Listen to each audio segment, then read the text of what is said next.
North American Society for Sport History owes most of its creation to Guy Lewis and Marvin Eyler. Guy Lewis in particular.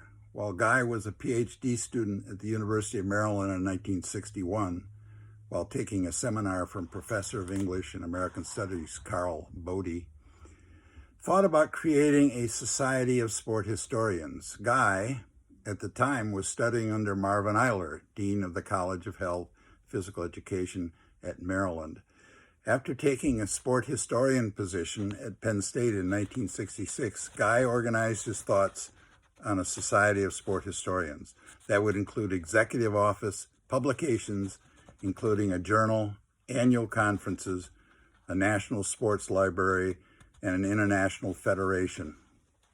Seward Staley, Marvin Eyler's advisor for his PhD at the University of Illinois, told Guy that he had a grand project for a sport history organization and that he should plow ahead with his project.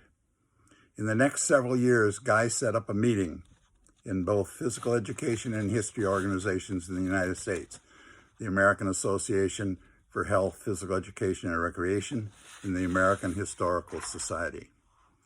There was a 1969 meeting of the AHPER in Boston in which John Betts, a cultural historian from Boston College, was a featured speaker. He was suggested by Guy Lewis at the first History of Physical Education meeting chaired by Bruce Bennett of Ohio State. Following the meeting, a group of us was led by Guy Lewis on a bus tour of the Springfield YMCA, the Naismith Memorial Basketball Hall of Fame, Smith College, Round Hill School, Amherst College, and Mount Holyoke. Guy was spreading his idea of a society of sport historians. Within a year, Alan Metcalf graduated with an emphasis on sport history from the University of Wisconsin shortly after I did, and established the first journal of sport history, the Canadian Journal of the History of Sport and Physical Education, from his office at the University of Windsor. Guy solidified his idea for a sport history society at a 1972 meeting of the all-male National Collegiate Physical Education Association for Men in New Orleans that was set up by Marvin Eyler of the University of Maryland. The NCPEAM meeting was held on January 10, 1972, with 42 men from the U.S. and one from Canada, Alan Metcalf, all of whom identified with sport history. The vote to form the North American Society for Sport History was passed by all, but with 4 abstentions.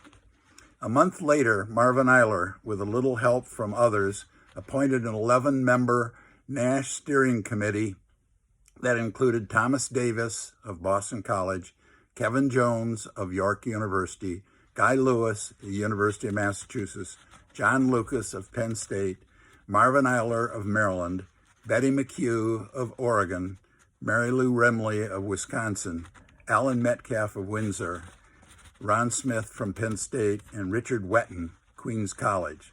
The next month, Eyler offered a draft for a NASH constitution.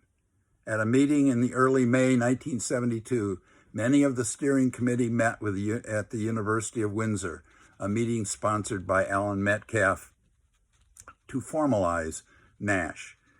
At a meeting of the steering committee in Pittsburgh, January 6, 1973, the group formally adopted the Constitution. As part of the Constitution, the NASH seal, the 5th century BCE ancient Greek runner with a torch, was accepted for the Constitution.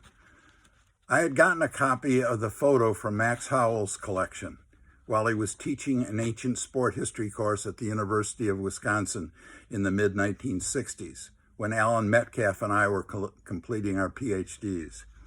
I thought that the runner would be a good symbol, as it was about an activity, running, involved in most sports, and could be considered gender neutral. I think it survived the test of time. I want to end this short talk with a thought that Guy Lewis and I believed were possible problems that would likely come before us in our history at NASH. We thought that there were three dangers that need attention. First, how could we deal with the futuristic, nationalistic concerns about some equality between individuals from Canada and the United States, so that the U.S. would not dominate offices, committees, and places of meetings? Second, how could we integrate those in history departments and other areas into an organization dominated by physical educators who created NASH? And third, how could we make sure women would feel integrated into an organization that began with nearly 100% male dominance? We may not have been perfect, but on all three accounts, I believe that NASH has been successful. NASH, by the way, continues to be my favorite organization of all times. Thanks. Amen.